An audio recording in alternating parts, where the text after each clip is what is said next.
All right. Thanks everyone for joining me today for this or this evening for this 2 hour live presentation for optimizing your NCLEX study plan.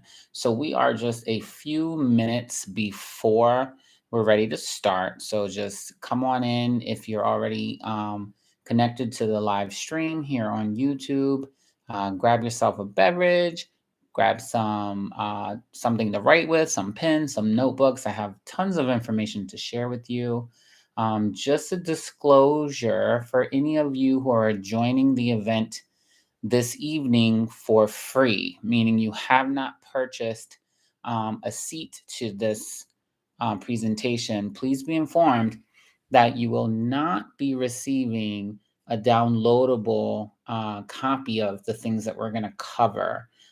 What I have available for those who paid to be in tonight's presentation includes a really comprehensive downloadable study guide to help keep people on track for NCLEX success. So if you did not go through the paid channels to be here this evening, there's still an opportunity for you to be able to download the amazing study guide that I have available. You would just have to wait until the end of the presentation for me to give you instructions on how you can get that.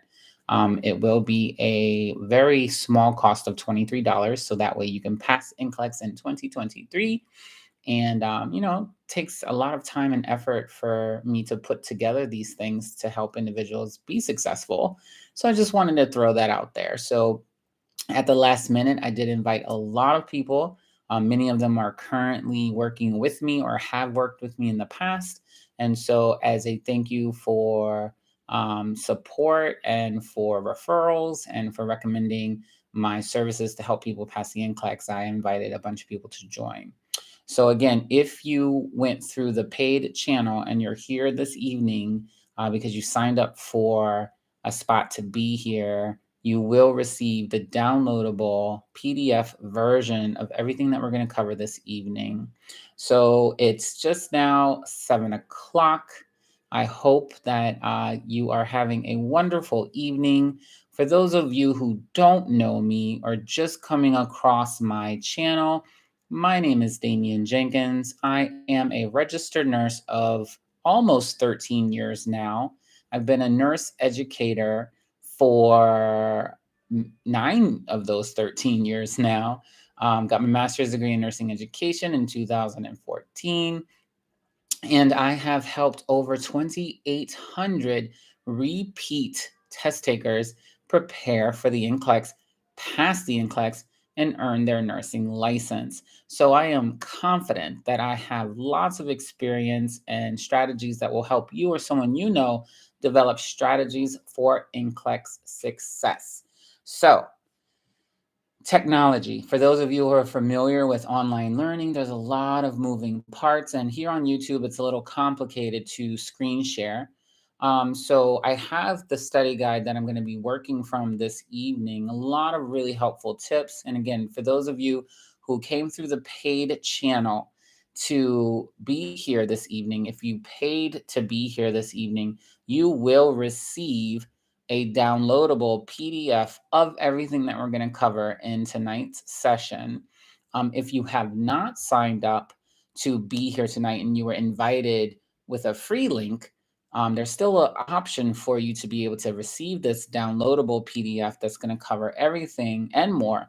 And you'll have an opportunity to be able to sign up for that at the end of this presentation. I will provide you with information on how you can go ahead and access this downloadable PDF.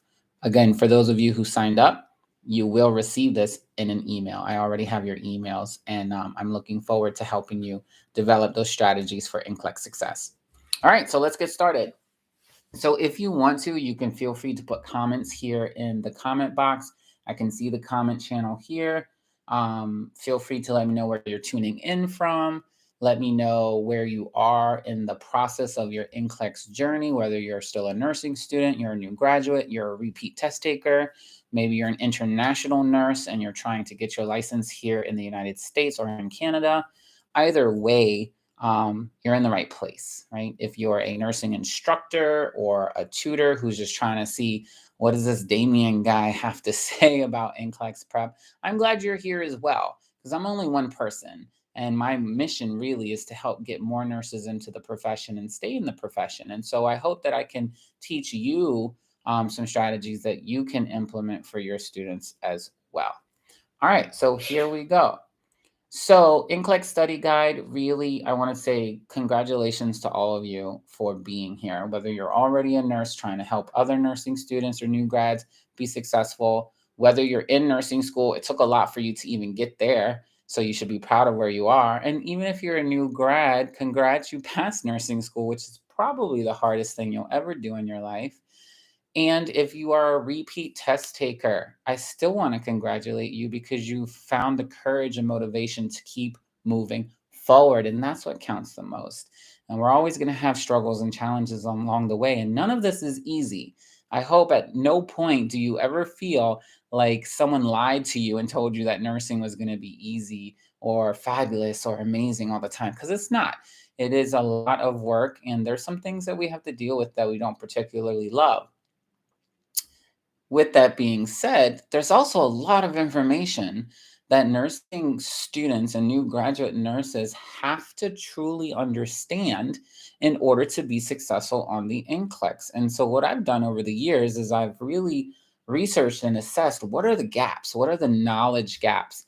And so, I found so many things that some people might kind of have an idea about, but they don't really intimately understand these rules, these principles, these guidelines, or the step by step process in which you should use critical thinking in order to answer NCLEX style questions. And then oftentimes, people spend way too much time studying the wrong things. They don't have the right strategy or process in place to make sure they're optimizing their time, energy, efforts. They're wasting money. They're getting frustrated because they just are being told the wrong things.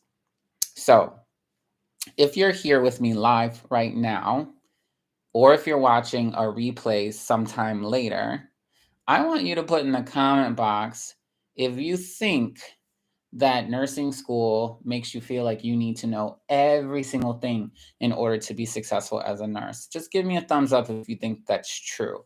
I know when I was in school, I felt obligated to know every definition, every medication, every disease process. I needed to know all the answers. I felt like I was being forced to be a walking encyclopedia or a walking nursing textbook. And so, because of that fear of needing to know everything, I found myself spending so much time trying to read through copious amounts of nursing content. And then I learned much later that that's not true. You don't need to know everything in order to make good decisions. And you certainly don't need to have all of the details in front of you in order to make sound decisions about NCLEX style questions, right? So, if you feel like you have to know everything, I want to let you know right now you don't. What you do need to know is your roles and responsibilities as a nurse. And so, this NCLEX study guide is really going to help you master your ability to really own the roles and responsibilities of the registered nurse or the LPN nurse, right? So, whether you're taking the PN exam or the RN exam, this study guide is going to be helpful for you, right? If you're teaching students LPN or RN, it's the same principles. We need to really make sure we're empowering our test takers and our students and our new grads to be able to follow this process effectively. All right, so let's not waste any more time. Let's get right into it. First and foremost, all of you know that the NCLEX was designed to make sure that we are producing safe and effective nurses who can demonstrate the competence to be ready to enter practice. We're not creating specialists. No one has to know everything, but you do have to understand the fundamental rules, principles, and guidelines that governs decision making. As of April 1st, 2023, we know that the NCLEX is changing. It's going to be the next generation NCLEX. And with that, what I've done in the study guide is I've listed out all of the different types of questions that you might see on the next generation NCLEX if you're going to be someone taking the exam past April 1st of this year. That way you can become more familiar with these question types. If you're still in school, hopefully your school is preparing you by introducing you to these question types and making sure that you are ready for them. But if you're not getting exposure to these question types, good news, there's tons of resources available for you. And in the study guide that I have available by download, there's actually a tutorial where you can go and you can practice some of those NCLEX style questions. They're not going to be testing your nursing knowledge, but they're going to be giving you a good example of how the format of these questions are designed. The more exposure you get to these types of questions, the better. So that's just kind of an introduction to some of the changes that are happening with the NCLEX. The good news is this passing standard for the NCLEX is not changing. So for those of you who might be repeat test takers, the way that they're grading the NCLEX and what they expect for you to be able to demonstrate in order to be successful in the NCLEX is not changing. So that's really great news. The difficulty level isn't really changing that much. They are doing a stronger emphasis on critical thinking and your ability to make sound decisions, but they're not really going hard on you needing to memorize facts, right? They blatantly said, I've heard from the words of the individuals who work at NCSBN that they are removing some of the pressure for you to memorize every single detail, right? And this right here is going to save you a tremendous amount of time in your studying. And so one of those changes that you might be really happy to hear about, and this is specific to NGN, so those of you who are taking it April 1st or later, they are removing the fact that you need to memorize all of your lab reference ranges, right? So instead of having to memorize every single lab reference range in order to make decisions about whether the lab is high or low, they're going to start including those in the question types, which is great, right? That takes a lot of pressure off of you to try to memorize all these values. However, you do need to know what the consequences are if it's high or low, right? So you do need to understand, what does a low potassium mean for the patient? What are some of the nursing assessments that you would be able to identify that could show possibly a low potassium? You know, what are you going to be monitoring for, assessing for? What are some interventions to correct that lab value? And, you know, what are the consequences if the patient does not have that lab value corrected? Right? So these are the kind of the way you need to think, the big picture application and analysis level of what are you going to do with that information, and a lot less memorization.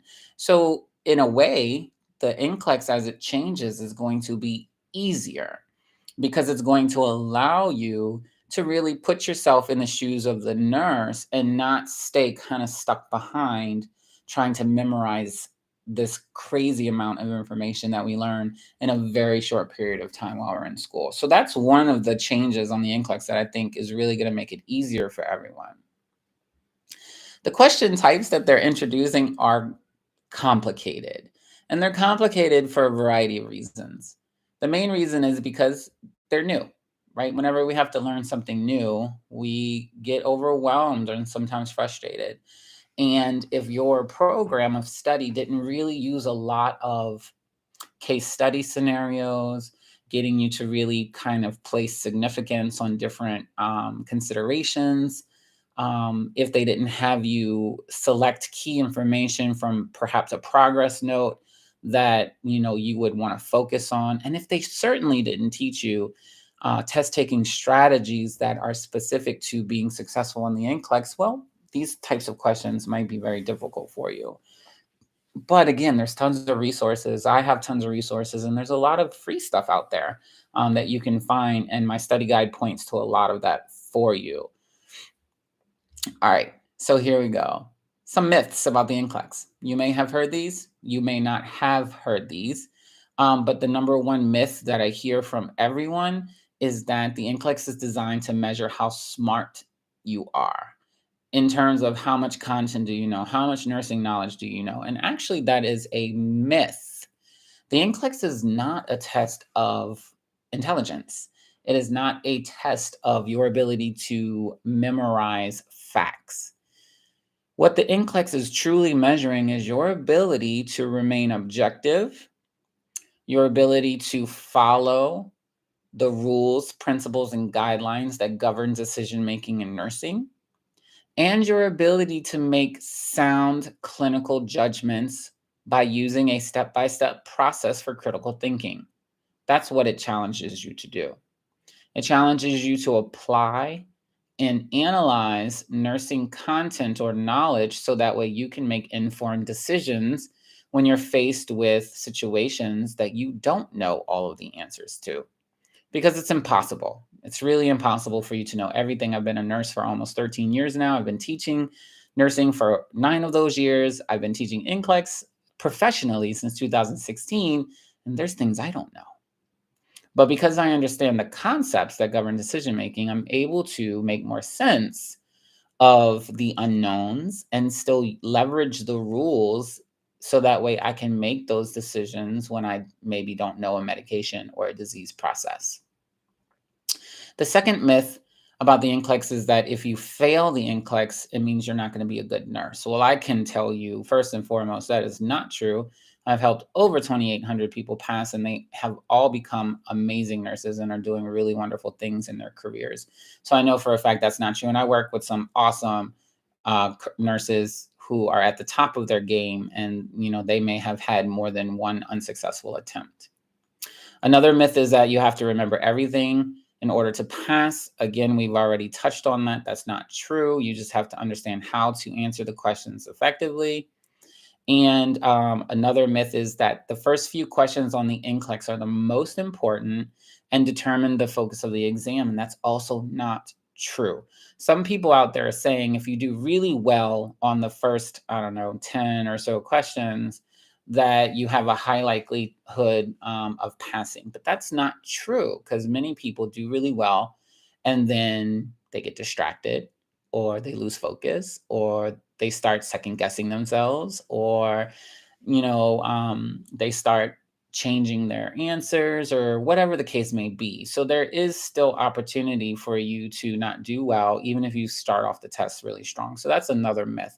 There are way more myths about the NCLEX. So I welcome each and every one of you that if there's any other myths that you heard about the NCLEX, and how to prepare for it or how to be successful, feel free to email me and just say, hey, Damien, I heard this. Is this true? I don't mind answering quick questions like that. So if you want to send me some clarification questions just to see if you're hearing correctly, I would be happy to connect with you and let you know. All right. So test plans, right? I'm starting with test plans for your NCLEX study guide to optimize the time that you spend studying and preparing for the NCLEX. You have to start with the test. I mean, it pulls my heartstrings, kind of hurts my heart a lot when I hear students and clients and new grads and everyone in between come to me and tell me that their school or whoever's helping them prepare for the NCLEX has never sat them down and walked them through the NCSBN test plan, right? So I'm giving away that for free because it's free information. The NCSBN test plan has been around for many, many years and has been the catalyst in helping many of my clients and students be more successful, certainly more organized when it comes to reviewing nursing specific content. A lot of programs out there, a lot of resources out there really focus on kind of teaching from like a nursing textbook perspective, right? Psych, med surg, OB, all of that kind of stuff. But the NCLEX doesn't test you on that. The NCLEX oftentimes doesn't even test you on the specialty type questions. What they're really challenging you to do is to make decisions about what you, the nurse, are going to do in that situation. And we want to make sure that our nurses are generalists when they enter into practice, meaning if you get your first job in med surg, or you get your first job in the ICU, or you get your first job in home care, it doesn't matter where you are, you should be able to make decisions that are based on entry level of practice, and that you have a very generalized sense of understanding about your roles and responsibilities. So when you're reading nursing textbooks, you're focusing on very specific content. But when you're reading the NCSBN test plan, you're actually seeing more about the roles and responsibilities of the nurse. And so that's where you need to focus your attention. Focus your attention directly on the NCSBN test plan. For all of you watching this, you can Google it and you'll be able to find it on your own because it's available through the NCSBN website. For those of you who are paying for the downloadable study guide after this session, you will have links in the study guide that will bring you straight to the test plans, the current test plan, as well as the new next generation test plan for both the PN exam and the RN exam. So if you haven't heard, hi Bindu, I see that you said hello. So if you haven't heard about the NCSBN test plan, no matter where you are on your NCLEX journey, or if you're helping people pass the NCLEX, if you're not utilizing that as a guide for your review, that's a big mistake. And that's the first thing that you need to do immediately when you start preparing for NCLEX success, whether you're preparing to take the NCLEX or if you're helping others pass the NCLEX. We really need to start integrating this test plan into all of our lessons and all of our review. Because if you're not going through a systematic approach and making sure that you can speak to the test plan in a very articulate way, you have to be able to say, yes, if I'm faced with this particular thing, I know what my roles and responsibilities are. I know what assessments I have to do and what I'm looking for. I know what the common complications or expected outcomes for this would be. I do have some goals that I can think of that would address these complications that would arise or surround itself around that particular topic. I do understand the interventions that would help me meet the patient's needs for that specific topic. And I want to make sure that I'm meeting those goals in order to say that all of the interventions were successful. So, running through that process and being able to speak to each item that results in a patient specific item is very important. I never heard that. Coming out of nursing school, I didn't know they had an NCSBN test plan, and I graduated in 2010, and here it is now 2023, and I'm still getting hundreds of people who come to me and say they've never heard of the NCSBN test plan. So take my advice, start there. So if you feel like you don't know where to start with your review, start with going over the test plan. If you need more specific information on how to tackle the test plan, because it's a lot of information, I can walk you through that. That's no problem. We don't have enough time in this presentation to go over how to best spend your time in the test plan, but that's the key to start your content review. There's nursing specific things that you need to know and be able to speak to. So again, the NCSBN website has those test plans available for download free.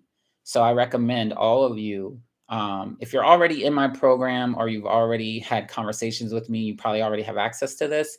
But for those of you joining for the first time and hearing me speak about preparing for the NCLEX for the first time, you just got yourself an amazing way just to kind of narrow down the search for how are you going to review nursing information. Your textbooks are awesome. They're going to help fill in the blanks for a lot of stuff, but they don't give you a guide, right? They don't give you a guide of everything you should review. Otherwise, you'll be reading the entire book. And I have several of my old nursing textbooks sitting right over here on this shelf, and many of them are like this thick, right? So I don't want to have to read those if I can help it. All right. So the NCLEX, preparing for the NCLEX, start there.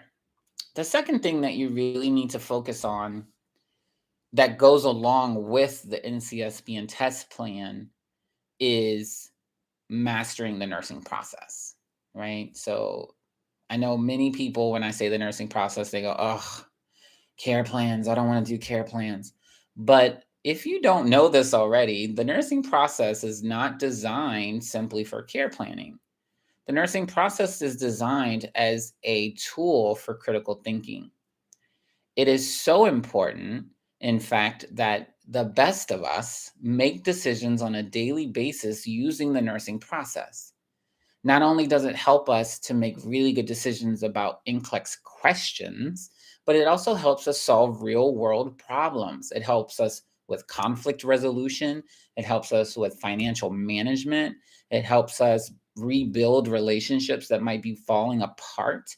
The nursing process is a mirror of many other models of critical thinking, and it was designed specifically for that, for critical thinking, because there's so many moving parts in taking care of patients that you have to be able to see the whole picture. And that's exactly what the nursing process does.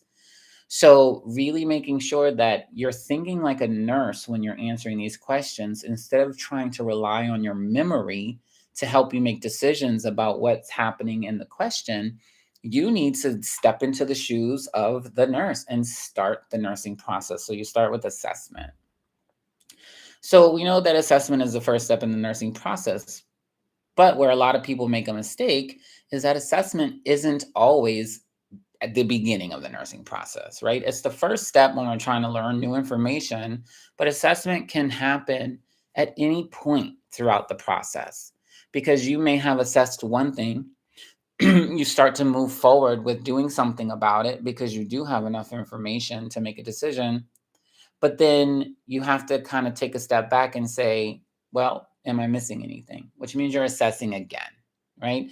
So assessment, or the nursing process per se, is not linear. I want to make that very clear for all of you, just in case you weren't quite sure on that. The nursing process is not linear. It doesn't mean you always have to start at assessment, and it doesn't mean you always end at evaluation. It's more circular. It's a cycle, and you can move between assessment and evaluation very quickly because they're very similar. We're both collecting information in those phases and making decisions about, what we're seeing and all of this. But assessment is key. So when you're preparing for the NCLEX and you're optimizing your study guide, you have to really kind of step into the space of being a nurse, and you have to start with assessment. You have to assess your schedule, right? If you're not assessing your schedule and trying to really make sure that you're finding undisturbed time that you can focus on getting some work done, so that way you're reviewing information and having time to practice questions and going over the areas that you might be struggling in, you're wasting your time, right? So the nursing process is not only going to help you with figuring out where you have time to study, but it's also going to help you figure out, how are you studying? Are there ways that you can improve your studying? Do you find yourself getting distracted? Do you find yourself tired when you're getting ready to study? Do you not have any motivation when you're finding yourself time to study? If you're having issues in any of these areas and you just feel stuck and you don't know what to do, that's what a assessment is for. So I've created several assessments to help people figure out how to find balance in their schedule and with their competing obligations, so that way they can have those really high intention, high focused, very productive study sessions. Because if you're trying to cram in, looking at questions in between taking care of patients, if you're like temporarily working as a CNA, or maybe you're, working another job and you're trying to review lab values and, try to memorize certain facts in between taking care of customers, you're not really doing anything of value. You're not really learning the way that you need to. So you can't try to just cram in little pockets and little bursts of studying. It's not going to be helpful to you. So following the nursing process and starting with assessment to kind of get a better understanding of where you are in the process. Are you ready? Right? We have to make sure that we are doing a readiness assessment. Are we currently ready in our lives right now to focus on NCLEX prep? I've helped people in all kinds of situations over the years. And there have been many times where my clients were not ready. And I would never push someone into testing if they're not ready. So, using assessment is going to be so helpful for you, not only in when you're doing your review, but also planning your study sessions, and certainly when answering NCLEX style questions. So assessment is a nurse's superpower, right? So if any of you don't know that to be true yet, you will learn that in the very near future. Assessment is a nurse's superpower. So you really have to make sure that you get those assessment skills down pat. Some key points for assessment is always assess first, right? You may have heard this before in school, but always assess first and then implement once you have enough information where you know what you need to do. Assessment is your superpower, and it's going to help you find correct answers, and it's going to help you optimize your performance. When in doubt, check it out, right? You have to know the answer. So when you're studying for the NCLEX, you can't just simply read over some information and say, okay, I have it, right? If you're reviewing content, for instance, or you're looking at the rationales of questions that you've answered already in a Q bank, for instance. You can't just glance over it and say to yourself, okay, I got it.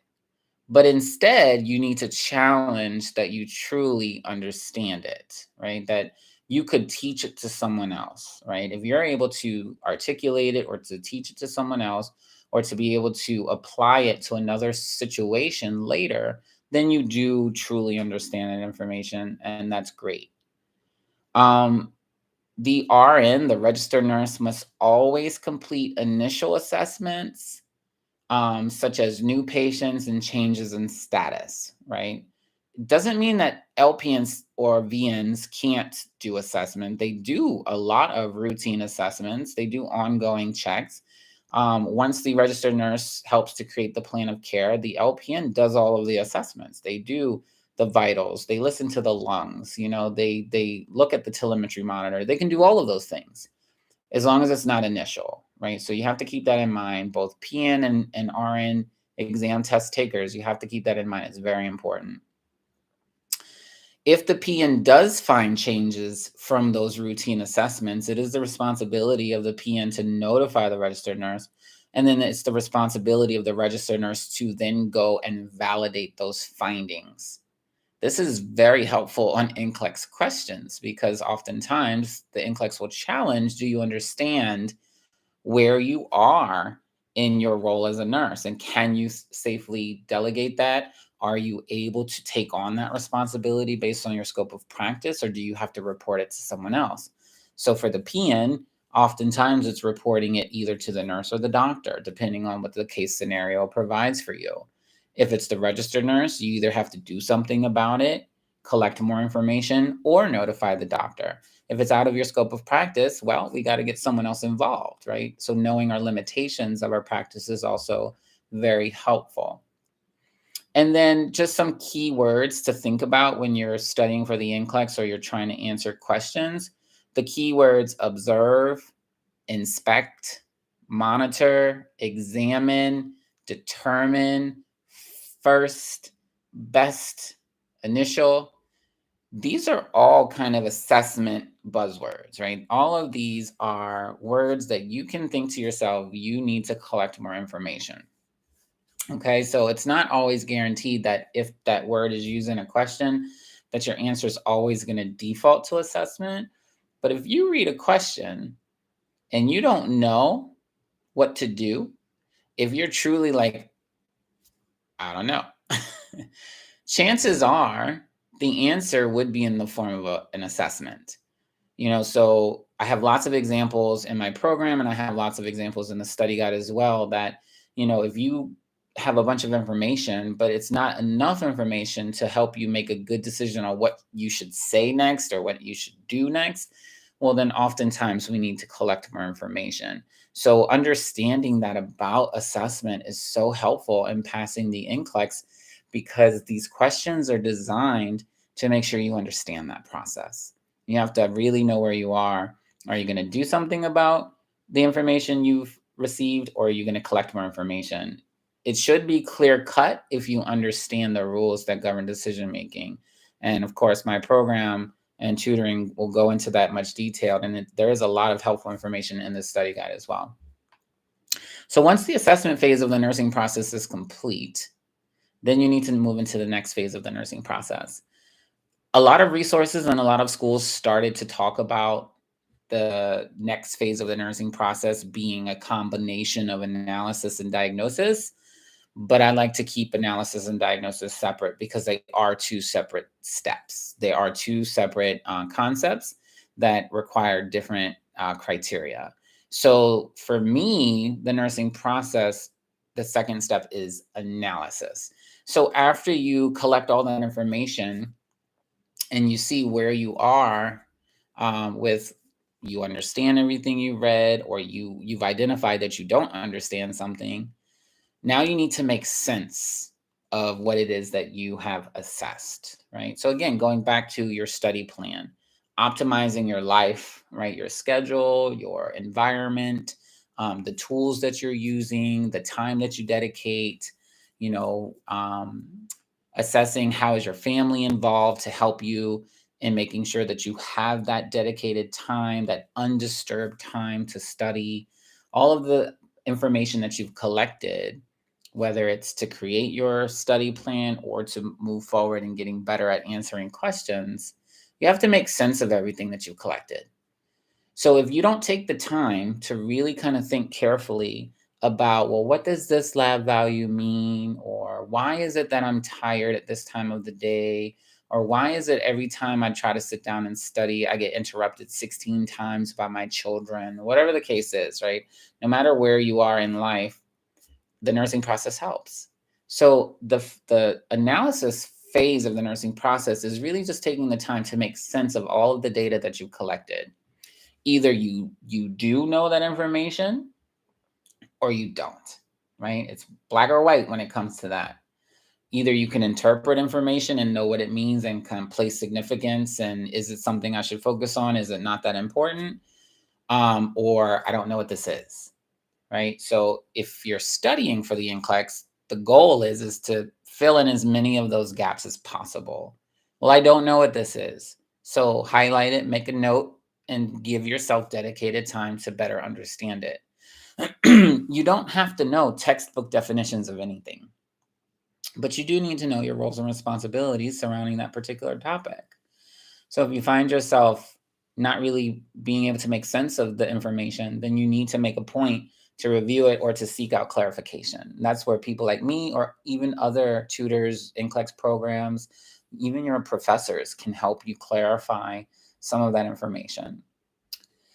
So once you've made sense of everything and you kind of say, okay, I understand the question. I see that this potassium's low. I see that, they're asking me about priority. What should I do next? So I know this is a priority question. I made sense of it, right? Then you move into the diagnosis, of the nursing process, the diagnosis phase of the nursing process. And this is where you're going to start identifying what it is you need to fix. Like, what's the problem? What's the anticipated outcome? What is the thing that I need to be focusing on? And so with diagnosis comes, you get to start identifying the topic, the focus, the problem, the issue, or what is the question asking you to do, right? So once you can identify that, same thing if you're creating your study plan, all right, my children come in and interrupt me every single time I sit down to study. Well, that's a problem. And if we don't find a solution to that problem, you're not going to be successful. It's going to be very hard to be successful to study appropriately. This kind of thinking goes both, again, real world problems and NCLEX questions in nursing, right? It's going to make you a better nurse. So when you can identify what it is you need to focus on, now we have to come up with a plan, right? So now we have to kind of figure out, all right, well, I see the components that need to be addressed. So now I need to come up with a plan. And so the planning phase of the nursing process really is kind of laying out the steps that you need to take in order to meet the need of either the patient, if it's a patient specific scenario, you're trying to meet a patient's need, or if it's meeting your own needs so that way you can make sure you study effectively. So creating a plan is basically creating those goals, right? A good nurse knows how to write SMART goals, and I'm sure you've heard of SMART goals before. It has to be specific to the patient or the problem. It has to be measurable. It has to be attainable, right? It has to be timely, right? All of these things, we have to make sure these things are in place. So when you're creating your study plan and you're trying to optimize your performance, you want to make sure that you're creating goals that meet all of those standards. Again, they have to be specific to meeting your need. SM, measurable, right? A, attainable, meaning they have to be realistic, which is R. I also say reliable. Realistic and reliable can be interchanged because reliable means it's something that you can do over and over again and it's going to work out for you. And it has to be timely. You have to set a time limit of how long it takes you to get to that point. If you don't set those limits, you're going to be aimlessly wandering forever, right? We all do. It took me 6 years to get my nursing license, just so everyone knows. I'm very transparent. And I went to an associate degree program. I went to a 2-year program before I got my registered nurse license. It took me 2 years because life, right? Life gets in the way. I had to take some semesters off. I had to go down to part-time. And this was for all my prerequisites because we know we don't have very much control over the core nursing program. But, it took me a time, but I kept my focus, right? I kept moving forward and I made sure that all the goals that I set for myself were attainable. And as long as I kept doing that, I was able to meet those goals and get to my end goal of becoming a registered nurse. And you guys can too. So on the NCLEX specifically, when we're talking about using the planning phase of the nursing process, I teach all my clients and students that you really need to kind of identify the concept that governs the question. You need to identify the topic or the information they're looking for you to speak to. And you need to establish the criteria so that way when you do look at your answer choices, you have everything that you need to choose the correct answer, right? So the planning phase of the nursing process is exactly that. You're creating that step-by-step plan in your mind of what it is you need to do in order to make sure you meet the needs or satisfy that question. So planning really is about knowing what you're going to do. So on the NCLEX, or when you're thinking about nursing content, there are some keywords here or key terms that you should focus on to help you understand that you are in the planning phase of the nursing process. And so, for instance, if the question is going to ask you about establishing priorities, which means you have to plan out how are you going to attack this question, then you're looking for, again, best, first, initial, most, next, most appropriate, immediate, those key terms, or even the word priority. Those key terms means you have to establish priorities. Okay, so when you're planning out what are you going to do next, well, that's usually what's the priority here, right? So you have to make sure that you're kind of thinking about it in that way.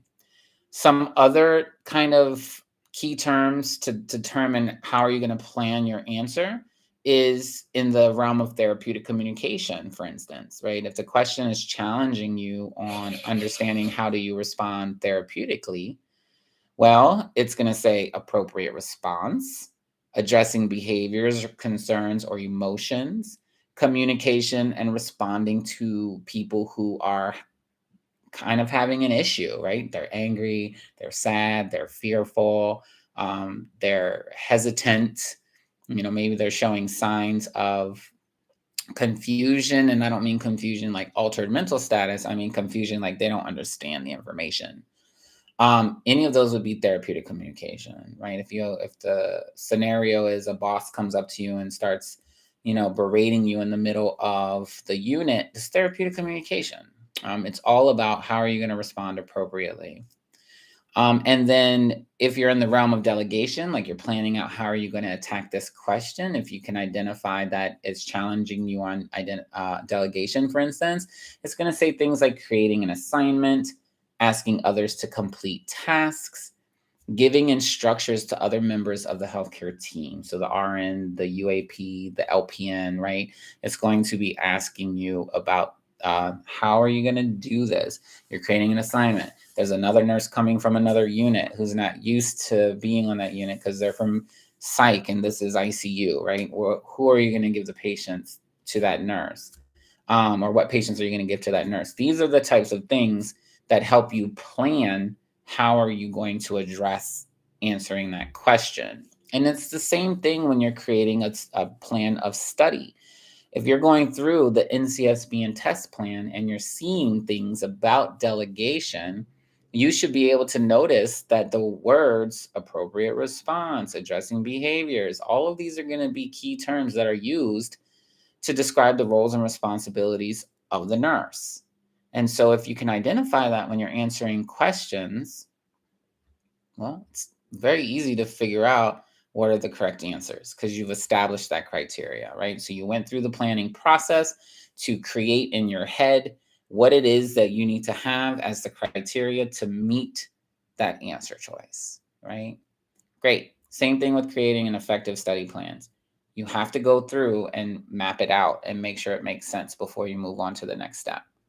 And so then the next phase of the nursing process is implementation, right? So implementation is when we do all of the things that we've planned out to make sure that we are working towards the goal that we've established. And so in your test taking skills, when you're answering practice questions or if you're sitting for the exam, you want to make sure that you are going through each individual answer choice one by one individually, and you are kind of assessing and evaluating if that criteria that you established aligns with that answer choice, right? So if that answer choice is way off and has nothing to do with what the criteria of the question is asking, then it's not a contender for the correct answer. Same thing when you're kind of figuring out, well, can I ask my partner to watch my kids while I dedicate my study time on 3 days a week so I can make sure I'm getting enough time studying? You have to determine, is that going to work, right? When you're in the planning phase, but now the implementation phase is, okay, partner, it's time for you to keep the kids, engaged and out of my hair. And so make sure that all of the things that you've planned out are being done, right? So same thing here. You went through all that work to establish the criteria for the question to make sure that you understand the concept that governs the question, you understand the topic of the question, you understand what the question is asking you to do. Well, now you need to make sure that your answer choice aligns with all of those things. Because if it doesn't, you're just throwing darts in the dark, right? You're not really making good choices. So going through and systematically comparing one answer to your criteria and then making a decision about that answer choice. The only time you should really be looking at all your answers and then going back to the question to make sense of it is if you read the question and you can't for the life of you figure out specifically what it's asking you. That would be the only time I would recommend going and then reading all of your answer choices. So if you're in the habit of reading the question, reading all the answer choices and going back to the question, I want you to stop. Don't do that. And the reason why I don't want you to do that, because that's almost like assessing all 4 patients at the same time and then taking time to make sense of what you assessed. It's a problem, right? You might accidentally mix up information. You might miss stuff. You might compare one patient to the other instead of looking objectively at what you see in the moment, right? So it's very important when you're looking at NCLEX answer choices and establishing the criteria, and now you have to compare your criteria to that answer choice. You do it individually. Because again, if you read all the answer choices, you might get an emotional response. Your memory might trigger something. You might think that sounds like a good answer. And now you're focused on that instead of focused on doing your due diligence as a nurse and following the process to make sure that that answer choice makes sense compared to all of the work that you just did so far. Okay. So implementation phase, super important. Examples of actions and interventions to kind of think about when you're studying for the NCLEX. There's categories, right, of the care plan. Of the test plan. So the NCSB test plan, they have categories. We have safe and effective care, health promotion and maintenance, psychosocial integrity, so on and so forth, right? So to kind of understand where you are again in the roles and responsibilities of the nurse, knowing actions and interventions will help you to kind of understand where you are. Is it specifically safe and effective care, or is it psychosocial integrity, right? So some examples of safe and effective care would be effectively communicating, verifying orders, advocating for the patient's rights, supervising the care provided by others. That falls under delegation and management of care. So these things can be in multiple categories of the NCLEX, which makes the NCLEX so challenging to kind of predict how it's going to score you, because one question could technically be categorized as 4 different categories, but the computer is going to decide which category it is based on your prior answers, right? So it's really hard for you to kind of figure out how to predict your next answers based on your previous questions. So don't even try any of that foolishness. It doesn't work. So again, supervising the care provided by others, reporting client findings and observations, providing care within your scope of practice, documenting care effectively, and performing ongoing safety checks. Any of those kind of tasks or roles and responsibilities are going to be particularly, for safe and effective care. Health promotion and maintenance, you're providing education. Education is huge in health promotion and maintenance. Teaching and validating that they've learned. So teaching and learning principles is big in health promotion and maintenance. Completing your comprehensive assessments, not just, your physical assessment, but your psychosocial assessment, your learning readiness assessment. All of these things are very important. Plan of care of outpatient members of the community, making sure that not only the patient is taken care of in the hospital or in the clinic or in the long-term care facility, but how are we going to make sure that patient is also thriving in the community in which they're returning to, right? So are they going to an assisted living? Are they going back home? Where are they going? And how can we try to make sure that we're going to optimize their knowledge and empower them so that way they can thrive when they do get to that facility? Psychosocial integrity, again, examples of actions and interventions here is going to be responding to behavioral changes, assisting patients with coping, providing end-of-life care or hospice care or palliative care, using therapeutic communication techniques, and promoting a safe and therapeutic environment. So something that I really spend a lot of time in my program is really making sure that you understand the difference between physical safety and psychosocial safety, and how much impact nurses have on both of those, and how the NCLEX really challenges your understanding of your impact on both of those. It's not just your job as a nurse to keep your patient physically safe. It's also your job as a nurse to keep them emotionally safe. And there are a slew of interventions that directly play into psychosocial safety.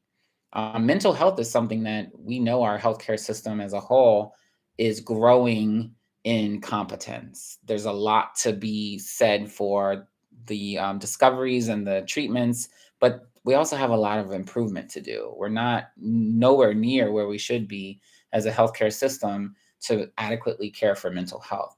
So the NCLEX is really beefing up the responsibility of nursing programs to make sure they emphasize mental health and kind of intertwine that through all of their courses, because nowadays, no matter where you work in nursing, you're always taking care of a psych patient. And there's always someone who's depressed, anxious, bipolar, schizophrenic. They're having issues with their medications. There's a bunch of things that would make them a psych patient. So mental health is super important for psychosocial integrity. And then physiological integrity, which is one of the areas where a lot of people have problems on the NCLEX, because they just don't understand kind of the pathophysiology of a lot of things. Again, you don't need to know everything, but you do need to know how the heart works, right? If you don't know how the heart works, it's going to be very hard for you to adequately assess for cardiac perfusion, right? It's going to be hard for you to understand if the lab value or the diagnostic says an EF of 10%, right? That's going to be very confusing for you if you don't know what these things mean. So body systems and way the body generally works is very important for you to be successful in the physiological integrity section of the NCLEX. So things like assisting patients with activities of daily living, providing comfort, monitoring physical health status, and performing, specific tasks like wound care, um, Foley insertions, trach suctioning, even post-mortem care, like after a patient dies. Understanding the physiological components and processes of your patients is super important. So if it's been a while since you've looked at pathophys, you should have that in your review to make sure that you just understand the fundamentals of how the body works and what your expectations are for identifying whether something's expected or unexpected, because that's huge on the NCLEX. All right.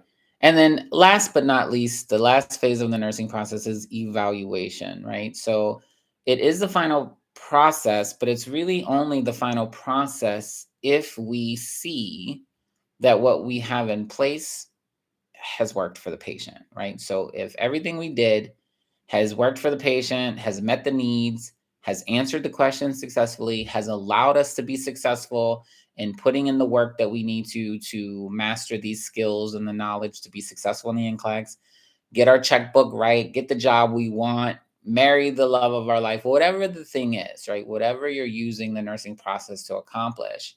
The evaluation phase of the nursing process is just taking that last moment to say, were we successful? Did we do what we set out to do? And so on the NCLEX, or when you're practicing NCLEX style questions, you really need to make sure that you're taking the time to do that evaluation before moving forward. So you have to take a moment, look at what you did, make sure it makes sense, remind yourself of the steps you took to get there, that you're not missing anything. And if you can see that it all makes sense and this is the best possible answer or the best possible outcome given your resources, then it's safe to move on. That is being objective, right? It's making sure that you're staying objective in your decision making and not just making decisions on emotion or assumptions. Because if you make decisions on emotions or assumptions, you're going to be in trouble all the time. I mean, I'm sure all of you can think about a situation where you assumed something about a family member or a loved one, and it probably didn't pan out very well, right? There was probably distrust, maybe a disagreement, some tension in the relationship because you just didn't remain objective, right? If you didn't see it happen, then you can't say it happened. And that's a lot of how we work in the real world, and especially in healthcare. If we don't see evidence of something, then we can't say it's there. Now, there's certain things that we have to just trust what other people are saying, like subjective findings, like pain, dizziness, nausea, right? Numbness, tingling. We can't see those things. We can't measure those things. But even still, because we're so objective in our decision making, we have to, what I like to call, objectify our subjective information. So even if a patient says, oh my God, I feel like I'm going to die, we have to find meaning to that, right? So we have to ask more questions. Well, can you describe how you feel? Are you having pain? Where's the pain? How bad is the pain? When did it start? Does it radiate? Right? Or is there anything else that makes you feel like you're going to die? And then we need to put our hands on that patient, right? Our stethoscope, take vitals, see if we can see any evidence of any altered body systems or any alterations in their hemodynamic capacity. Is their blood pressure, low? Are they showing signs of decreased cardiac perfusion, confusion, shortness of breath, right? We have to look for these things. So we have to stay objective. We can't just say, because the patient says, oh my God, I think I'm going to die. We can't just immediately call a code, right? We can't just immediately call a rapid response team. We have to collect some information and try to figure out how can we interpret or make sense of this subjective data. So it's the same thing in real life, everyday life outside of healthcare. If if you tell your significant other to call you at 4:30 and they don't call you till 5, you can't spend a lot of energy wondering what's going on and have it be a positive outcome. It's just not going to be. You're going to be stressed. You're going to be making up stories in your head about possibly what went wrong. Maybe you're creating a story about them misbehaving, whatever the case may be. But it's just you're wasting time and energy. It's the same thing happens with the NCLEX when you're studying for the NCLEX. If you focus on all the what ifs, the things that we don't have proof of, oh my God, I don't want to study. I'm just going to keep going over the same stuff. I'm going to be so tired. I'm not going to focus. Well, either you're manifesting that for yourself or you're making decisions based on things that you don't know to be true. And it's not fair to yourself to do that. And when we're thinking about NCLEX style questions or making decisions in clinical situations, it's certainly not fair to do that to your patients, right? You can't assume anything. You have to find meaning in everything and make sure that all of your decisions are objective. So again, if a patient says they're in pain, we can't really measure that in an objective way, but we can objectify that subjective information by collecting more information that we can make sense of it. We can kind of measure it based on a set scale, right? Whether it's a verbal scale, verbal numerical scale, or a faces scale, or maybe an unconscious patient type situation where we're looking for, grimacing and moving the body parts, things like that, right? So there's ways that we can measure the subjective data, but we can't make decisions unless we can see this. That's super important when you are making sure that you're evaluating what's happening. Okay. So when you're evaluating on NCLEX questions specifically, or when you're reading through nursing information to make sure you understand your role in evaluation, key terms that's going to challenge your understanding of evaluation is things like accountability, correctness, effectiveness, goals, indicators, objectives, outcomes, patient response to treatment, and standards of care. All of those things are going to challenge your ability to make sure that you are in the evaluation phase of the nursing process. You understand that, and you're using that understanding to make a good decision about what you should do or what you should select as the correct answer. So if you identify that all of the actions and interventions that were performed are meeting that need, we're good. But if it doesn't meet that need, we need to go back to assessment and figure out, what did we miss? Is there some other information that we needed to collect that we might not have seen or that we didn't get a chance to collect?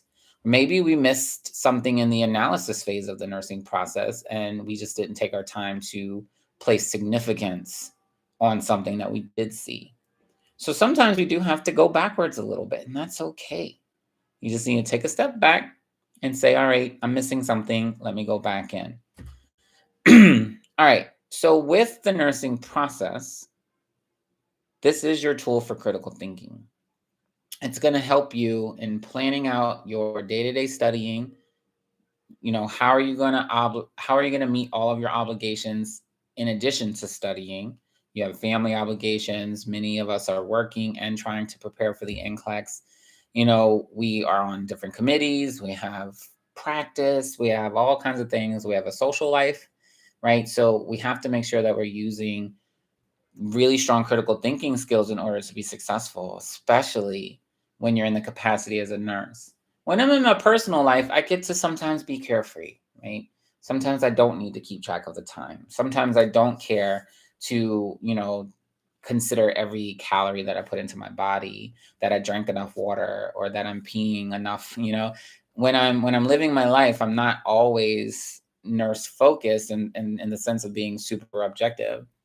But I need to be objective in many situations in life to make sure that I'm moving forward and that I'm not setting myself up for failure or that I'm not getting myself into undesirable situations. And it's the same when you're preparing for something as high stakes as the NCLEX. You got to pass this test to get your license.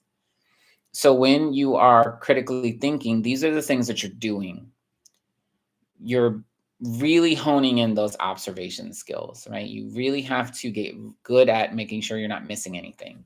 So, become Sherlock Holmes, private eye, whatever you want to call it. You have to have a really good eye, and ear and nose and everything to kind of see the whole picture. You have to see everything as soon as possible so you can start moving forward and making decisions. And you have to be able to scrutinize information and place significance. You have to be able to say, all right, well, I see that the potassium is 5.4 and I see that the sodium is 125, right? These are the things I see. You have to understand, what does that mean for the patient? And what are your roles pertaining to those values? How can you do something about it to help the patient receive the treatment that they need so that they don't have problems, right? Because if we don't fix those things, they're going to have problems. That's where pathophysiology is very helpful, because it lets you know that if that's not corrected, they could be having other issues related to cardiac function. Identify those issues that need to be resolved or addressed, prepare to address the issues, engage in activities that work towards solving those issues, and measure the success in resolving the issues. So I just spelled out the nursing process, right? So all of the models that have been used in almost every profession, not just nursing, but in law school, bioengineers, people who go to the moon, like astronauts, they all use a very similar model for critical thinking. And to observe is to assess, to scrutinize is to analyze, to identify issues is to diagnose, to prepare to address your issues, that's planning. Activities to solve the issues is implementation, and measuring your success is evaluation. Utilizing the nursing process as soon as possible and really getting comfortable with it is your key to success in anything you want to do in life. If you hear that rattling, that's just some radiators. I live in a pre-war building here in New York City, and sometimes when the neighbors turning on their radiator downstairs, it rattles for a moment. So please excuse that if you heard that noise. All right, so critical thinking is the same thing as the nursing process, honestly. So start using the nursing process as a guide for your step-by-step process of going through creating your study guide, dealing with the problems that you're dealing with, and also in answering your NCLEX style questions. Currently, the current NCLEX test plan that we're using right now that expires on March 31st of this year has, basically like a 4 kind of level question types that they're using. We have recognition, recall, comprehension, application, and analysis, right? So these are the 4 different levels that they're using. And the application and analysis level questions are the passing standard questions. So in order for you to pass the NCLEX, you have to make sure that you are able to apply information that you've learned, apply the concepts that govern decision making, apply the nursing process, making sure that you don't miss anything so that you're being consistent in your approach, and then also being able to analyze key information like lab values, medication dosages, things like that, to make sure that they're correct, right? So if you're not able to answer those questions at a high percentage of accuracy, you can fail the NCLEX. You have to pass every category. You have to be above the passing standard in every category in order to pass the exam. So it's really important that you get really good at application and analysis level questions soon, right? Those should be the ones you spend the most time practicing. The ones that just simply ask you, what is the side effect of furosemide? That's not an application or analysis level question. That's a low level question. Now, you should know what a side effect of furosemide is. I'm not saying that you don't need to know your nursing content. You do.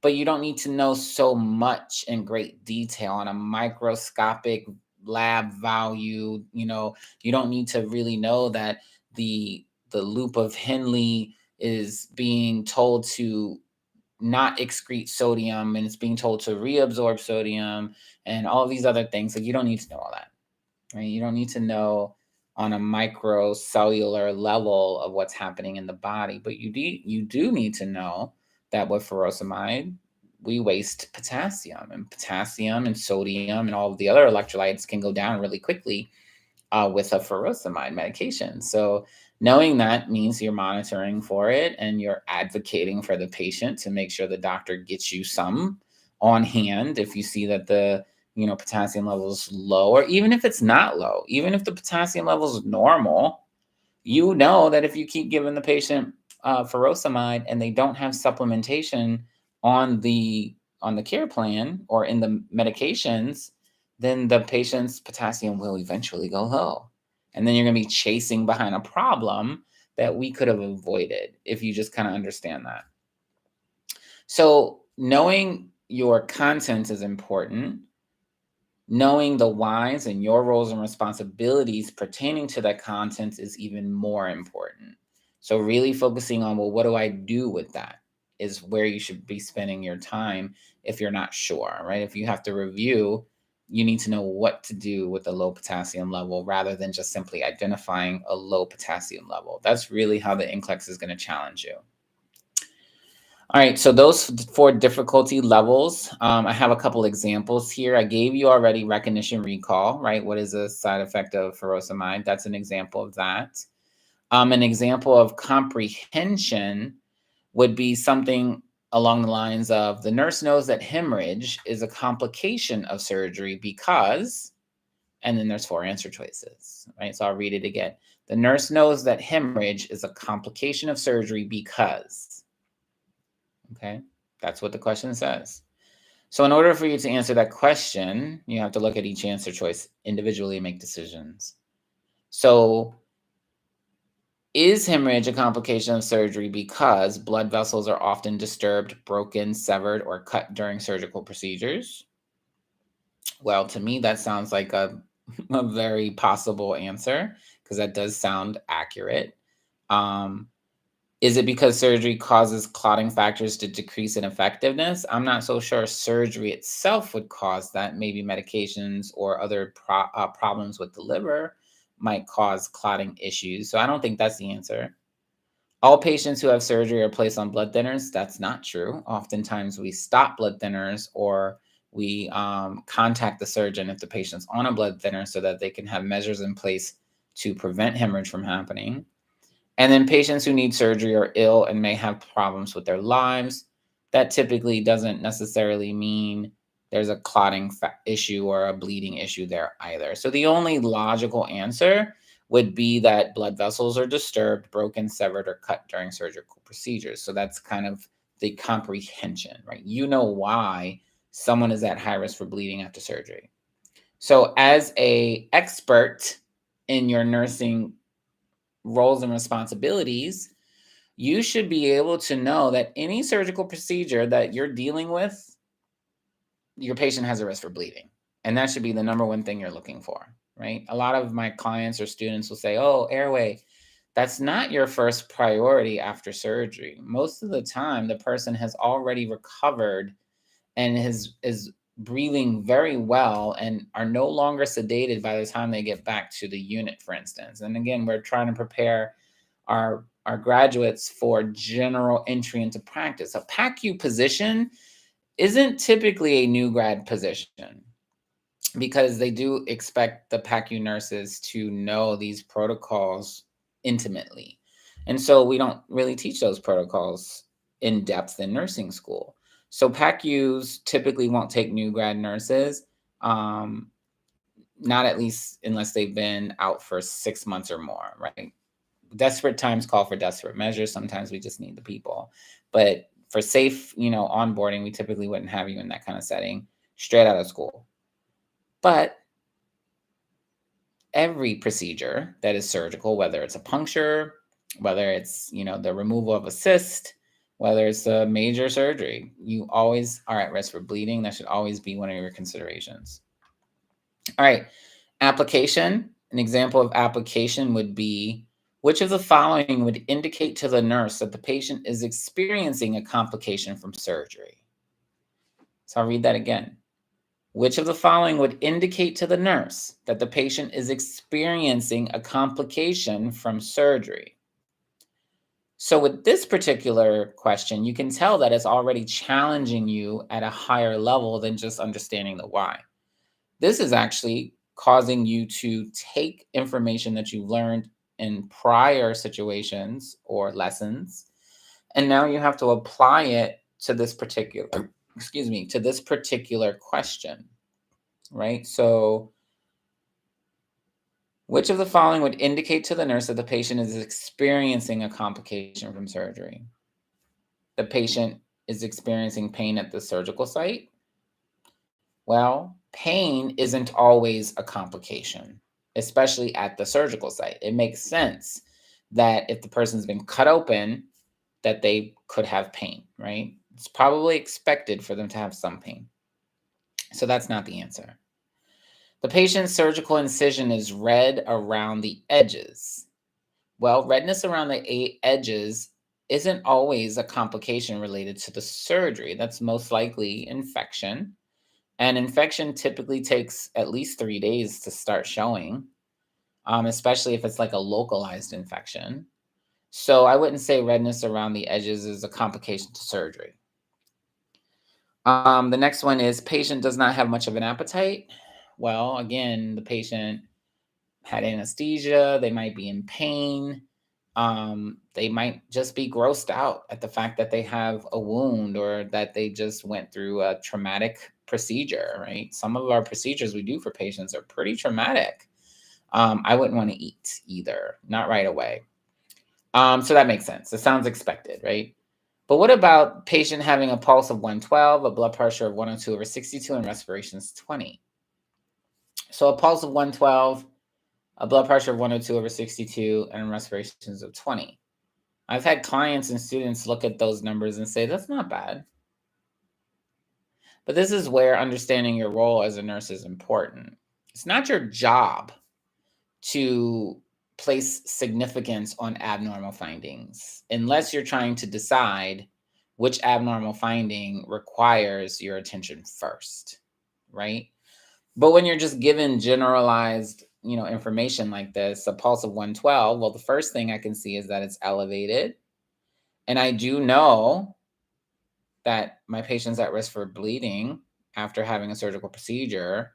So any evidence at all, any empirical evidence, any objective evidence that shows me the patient could be bleeding needs to get my attention, right? That's how nurses should think.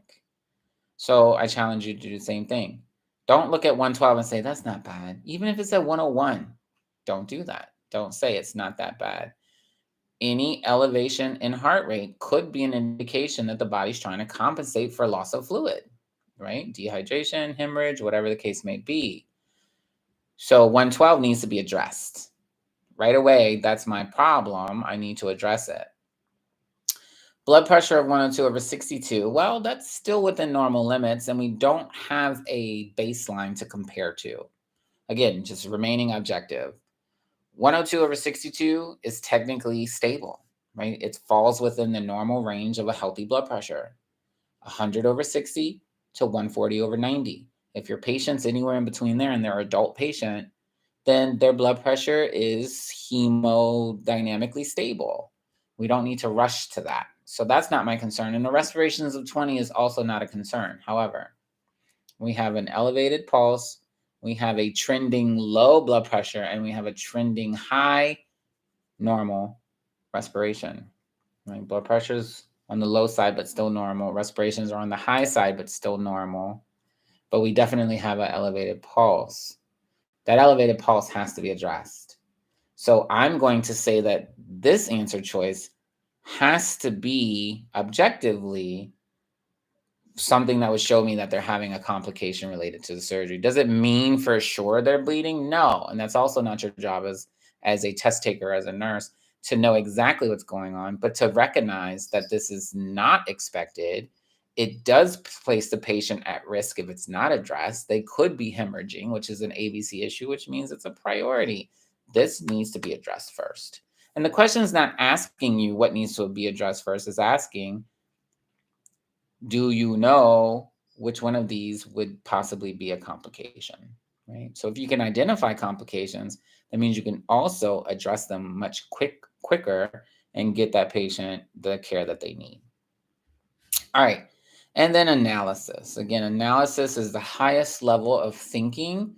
This is where you should spend a lot of your time really trying to become more um, critical in the information you're taking in and being able to make decisions about that information. Um, Decide what's important, what's not important, what needs to be addressed now, what can wait. This is important. It helps you organize your life, it helps you organize your study plan, and it also helps you effectively move through answering NCLEX questions more accurately, not spending 2.5, 3 minutes on a question, but moving through it a little bit more quicker.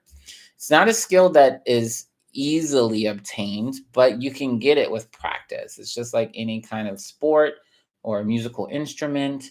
It takes practice. You have to get good at it. So practicing being analytical and thinking this way is going to be very helpful. So here's an example of how the NCLEX will challenge your ability to answer an analysis level question. So this question here says the nurse is caring for a 67-year-old patient who's taking lithium carbonate 300 milligrams PO daily. The nurse assists the patient in selecting which of the following menus. Okay. So again, you're taking care of a 67-year-old patient. They're taking lithium 300 milligrams by mouth daily. And you're assisting them in selecting which of the following menus. So the first thing, again, if you're following the nursing process, is to read the question, make sure you understand it, and then to think to yourself, do I understand all the information I've collected? So in the analysis phase of the nursing process, now I'm thinking about, well, is there any significance here? Is there anything that makes me kind of know exactly what I should be focusing on? Because the question's in two parts. The question's talking about lithium for a 67-year-old and also talking about selecting a menu.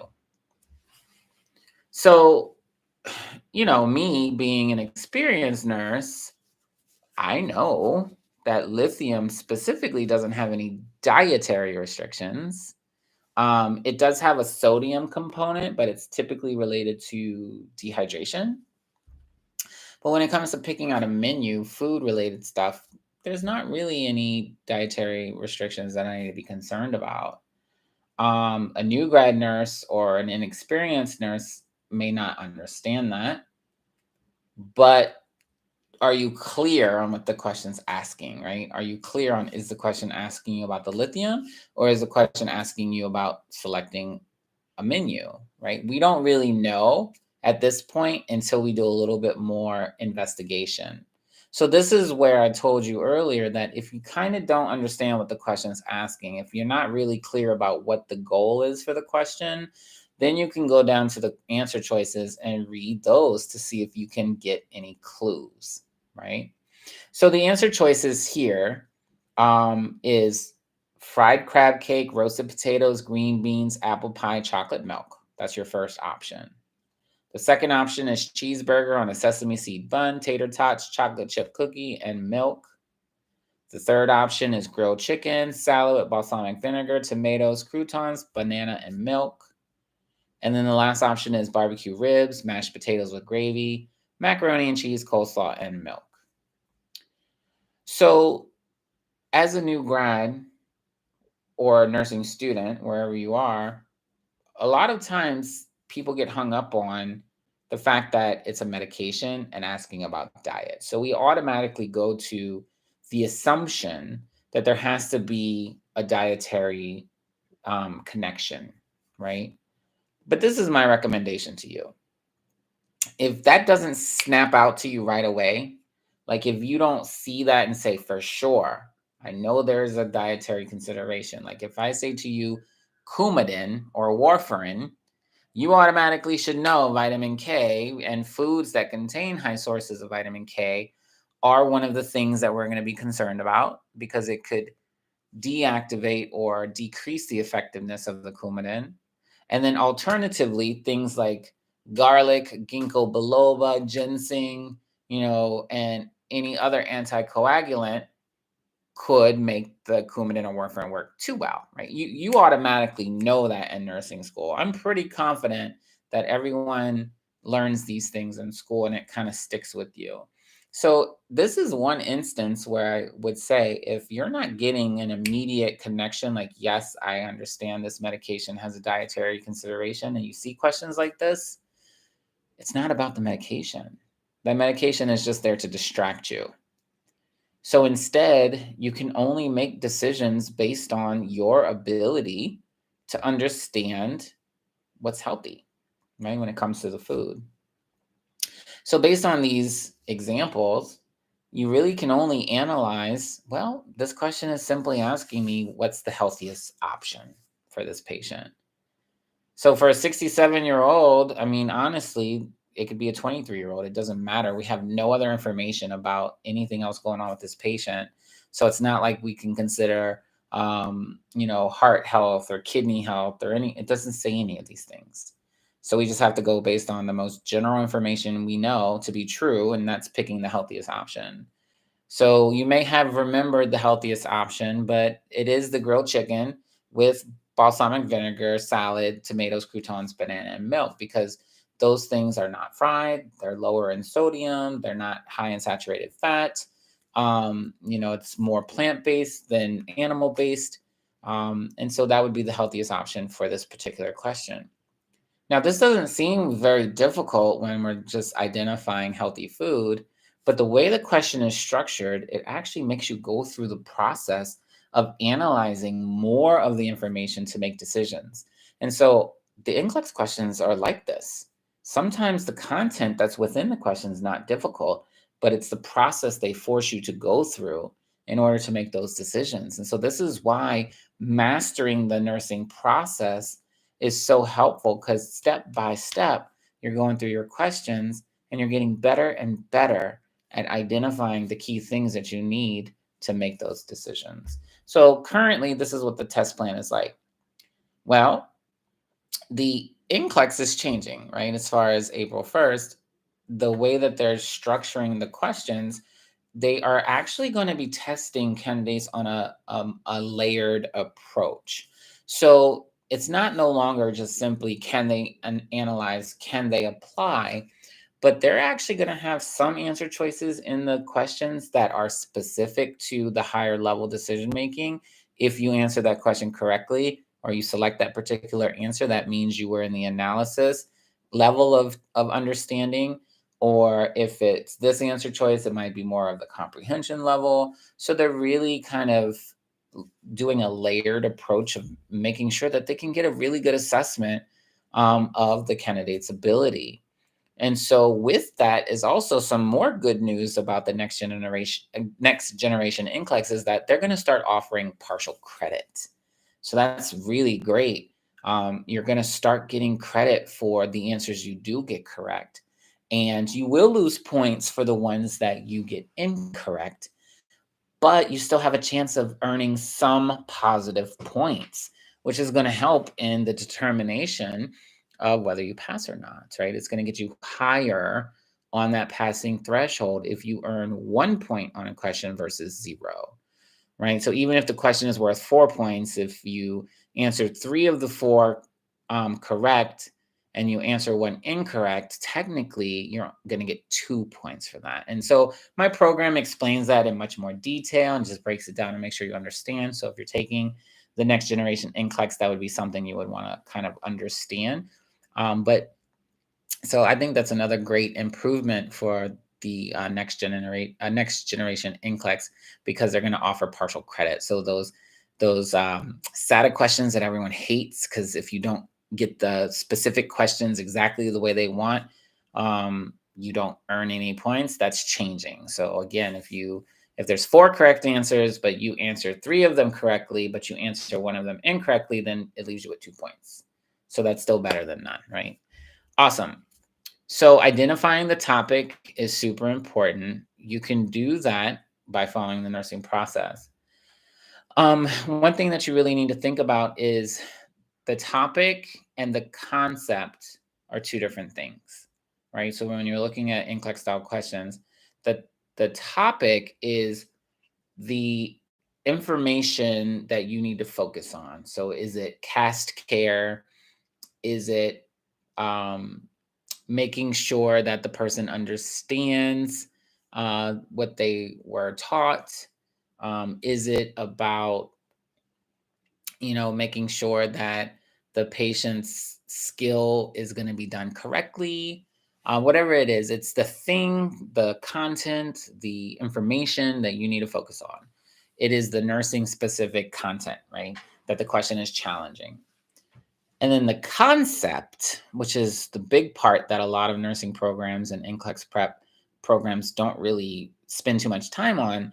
The concept is what's going to give you your framework for the rules, right? The rules, the principles, the guidelines that you need to follow in order to make good decisions and leverage what you know to be true.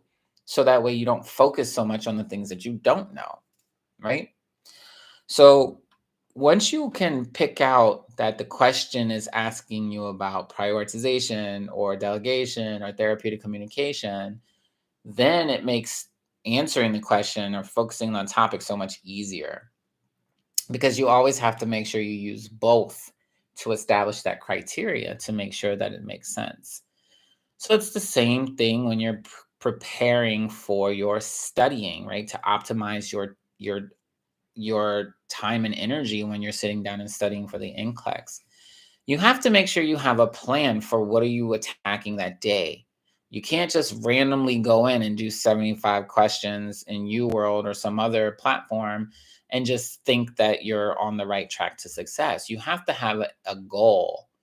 And so again, having that step-by-step process of understanding what you need to do to be successful, to challenge yourself, is so important. So being able to identify that today I'm going to go through management of care, for instance, and I'm going to make sure that I understand all my roles and responsibilities in the topic of management of care.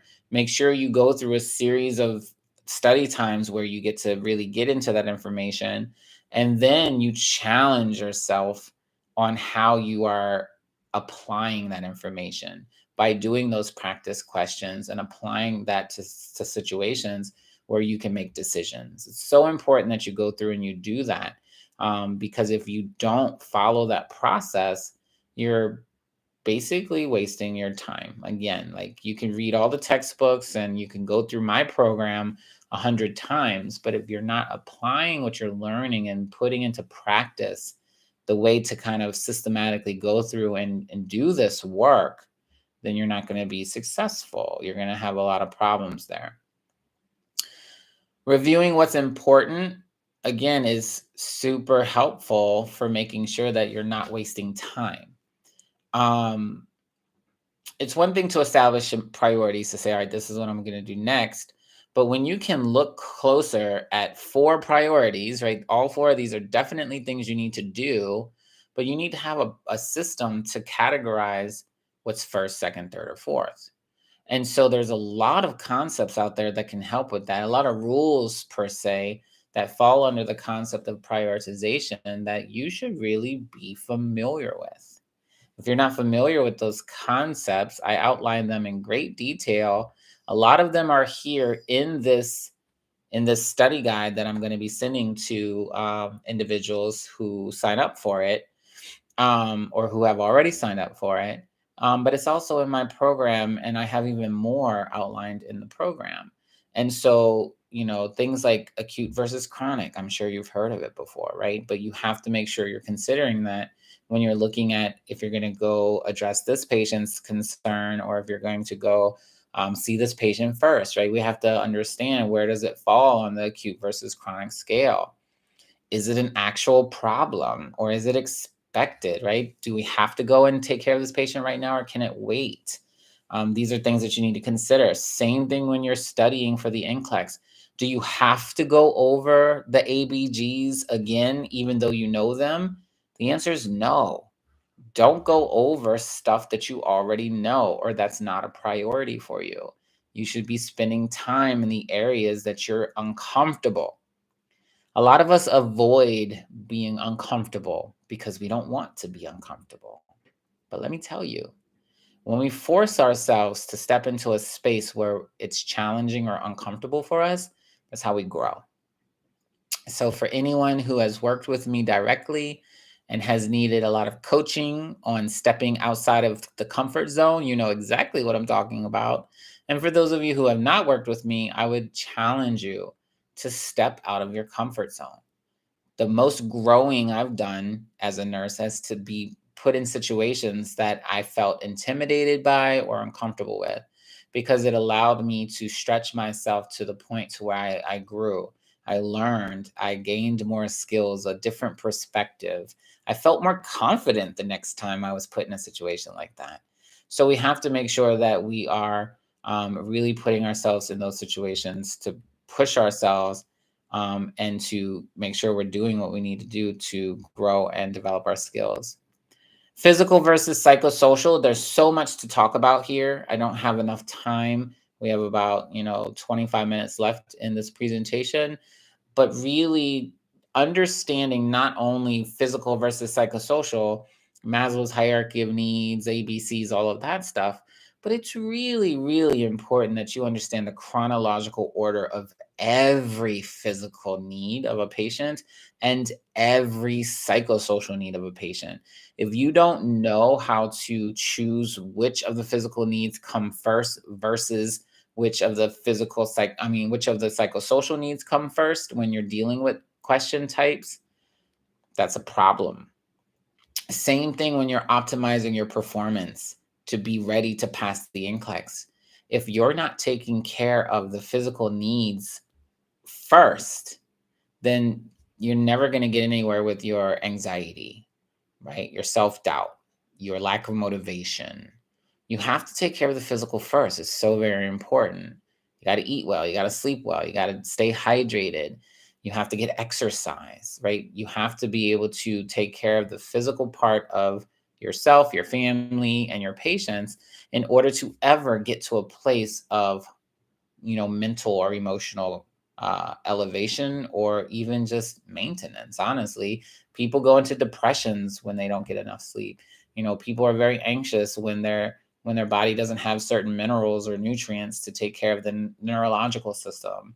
We can't really focus on studying and answering questions at a high capacity if we're not feeding and nourishing our bodies. So it's really important that you take care of all of that. Make sure you're prioritizing those physical needs in a chronological order. I have all of them listed here. I call it the NCLEX alphabet. It's coined from one of my past clients, and I thank him so very much for giving that to us to use. It's very helpful. And so, just kind of all the way from airway, all the way to sex for reproduction, right? And for also for physical well being, emotional well being, sex is very important, but knowing airway all the way to sex is so important. So wait, if you're going to get answers that all four of them are physical problems, you have to figure out which of those four you need to deal with first. Okay, it's very important. And the questions aren't always going to have an ABC in there. It could be sleep, shelter, and elimination, right? Those are the three physical things that the question's asking you to determine what's most important. And if you know the chronological order of which one's most important, you would pick elimination, right? Because elimination is more important than um, shelter, and it's more important than sleep. If the body's not excreting waste products, then the sleep's not going to be able to help the body repair itself, right? So we have to really understand that kind of chronological order. Um, I'm just going to say I don't like stable versus unstable for a rule for prioritization. I also don't like safety as a rule for prioritization either, because there's too many considerations. So when you're kind of using stable versus unstable to make decisions, instead, I want you to look for objective data. I want you to look for things that you can define.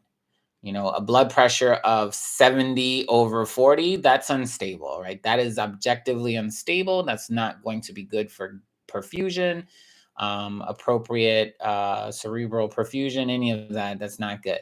So you would know that that low blood pressure is a problem for the patient. Try not to use terms like unstable or stable or safe versus unsafe, because again, there's too many considerations for that. You want to be more objective and pinpoint the exact findings that need to be addressed. All right, so covering the rules of delegation, super important. Making sure that you understand your scope of practice, super important. Rules of management of care between RNs and PNs. The study guide outlines all of that. The NCSB and test plans outline all of that. So there's no reason why you should be unclear about what your roles and responsibilities are in the scope of practice. Now, one thing that, again, nursing school doesn't do a really good job of is kind of pointing out your limitations of your scope of practice. And so I've outlined exactly where it is that a registered nurse's superpower ends. There's a finite place where you no longer can help that patient. And the easiest way to remember that is if you can't take care of the problem within your ability to do nursing interventions, then it requires someone else. You have to call a doctor or a specialist of some sort, right? You're limited to how much you can do. If you don't have the resources to do, to go inside the person's body and stop the aortic hemorrhage, you can't help that patient, right? You could hold pressure as much as you want, but you're not going to stop an internal bleed. They need medical attention. They need a doctor or a surgeon. So understanding your roles and what your limitations are is also very important. So the scope of practice sections or management of care sections on the NCSB and test plans are super helpful for you to understand that. And my program also outlines that in great detail. All right. So we have all the concepts that you need to know: therapeutic communication, management of care, prioritization. I do talk about safety in the program, but I break it down more or less in a way that helps you to kind of think about specific safety scenarios like physical safety, psychosocial safety, what your impact is on that, and how you can enhance safety based on your actions, things that you do, say, perform, behave, the interventions that we put in place to keep people physically safe, and then the interventions we put in place to keep people emotionally or psychosocially safe. Those are also very important for you to be familiar with. All right, as we're wrapping up the last 20 minutes of our Optimizing Your NCLEX study plan, it really gets into balancing it all, right? A lot of you are probably here because you're trying to figure out a way to make sure that you have the best opportunity to get everything that it is you need to review and get better on. How are you going to make sure that you're able to do that? The first thing I want to say about that is you need to study smarter, not harder. It really frustrates me when people come to me and say, "Oh my God, I normally study for like 8 to 12 hours a day." I'm sorry. Nursing, right? Just being at the bedside, taking care of patients for 8 to 12 hours a day is exhausting. So studying for that amount of time is also going to be exhausting. And there's a lot of research that shows overstudying and studying for too much time is actually counterproductive. It causes more harm than it does good. The only time doing something for that long is helpful is when you're mastering a specific skill, right? So if I strum the guitar for 8 hours every day, I'd probably get really good at guitar much faster, right? Because it's a tactile kind of, you have to feel for the strumming, the placement of the hands. It takes practice. Same thing with gymnastics, for instance. So many hours of doing somersaults would improve the somersaults over time. But when you're consuming a great deal of information, your brain can only hold on to so much in so much time. Then you have to allow yourself the opportunity to use that information that you've spent time studying or absorbing. Again, if you're not taking time to start making sense of what you've consumed or what you've assessed or the data that you've collected by reading or watching videos or writing notes, if you're not taking time to apply it and speak it out loud, teach it to other people, apply that information to answering questions, then again, you're just wasting your time and you're just frustrating yourself. I look at computers all day long because I do things like this and I teach classes and I work with a variety of nursing professionals across all settings. And I go cross-eyed after about 4 or 5 hours. So I can't imagine you spending, 8, 12 hours in an online program, for instance, and doing well. I know for a fact you're not. You're taking more breaks than you should. You're having more interruptions. You're giving yourself more excuses to get up and go get something to drink because you just can't stay focused.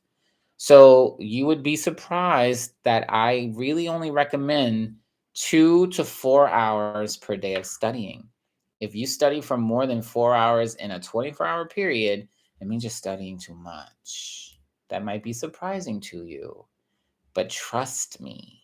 Trust the 2,800 plus people that I've helped pass the NCLEX who had multiple unsuccessful attempts. Trust the professionals out there. Studying for that much time to really be able to master what you've learned is not going to help you. It may have helped you pass your nursing exams, right? But that's because your nursing exams are heavily recognition, recall, and comprehension level questions. Very few questions on nursing school exams are truly at the application or analysis level.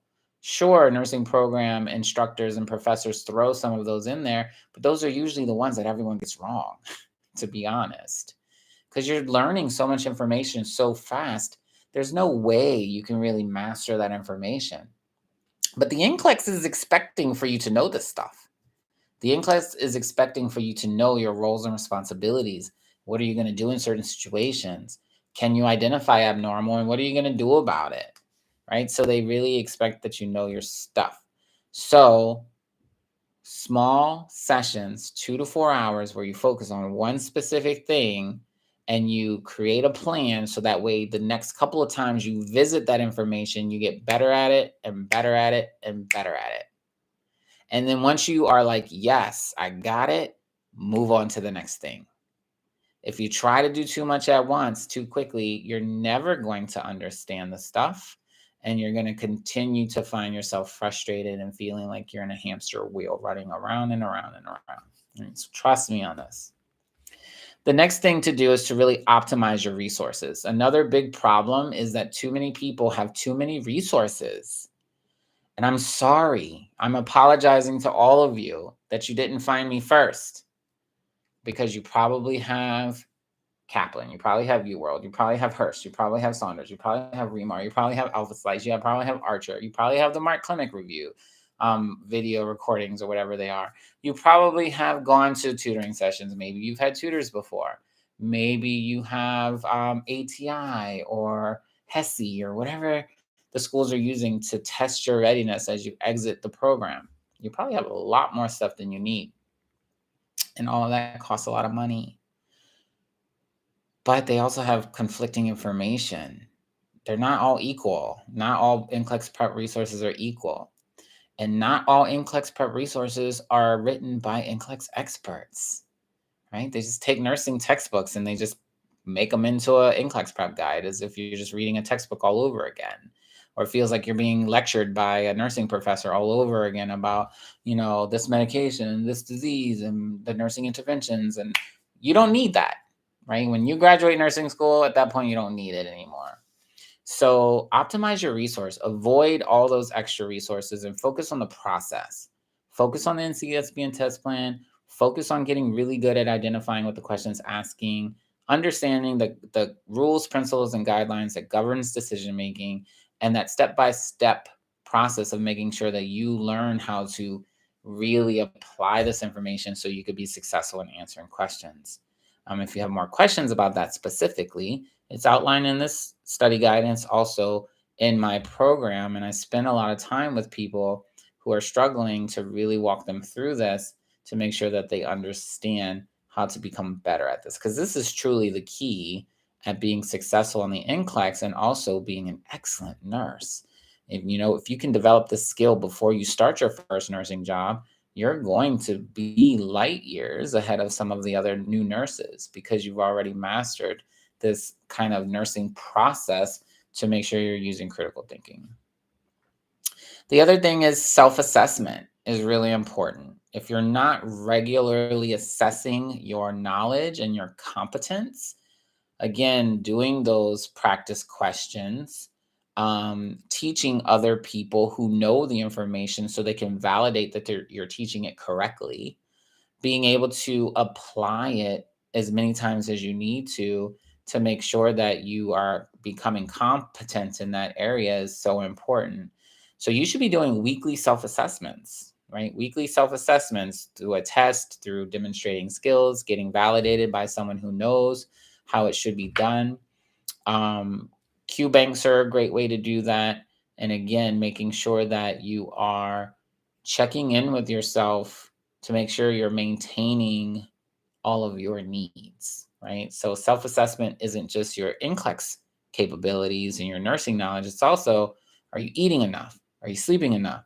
Are you resting enough? How are your relationships? Do you have enough money to get by? Is your work schedule too hectic? You have to kind of take in all of these things and do regular self assessments to make sure that you're not becoming derailed. You have to stay on track. It's a very short period of time. If you really can dedicate some time and just really focus, hunker down and focus and get it done, it's just like nursing school. It eventually comes to an end. So you just have to do that and stay consistent with it.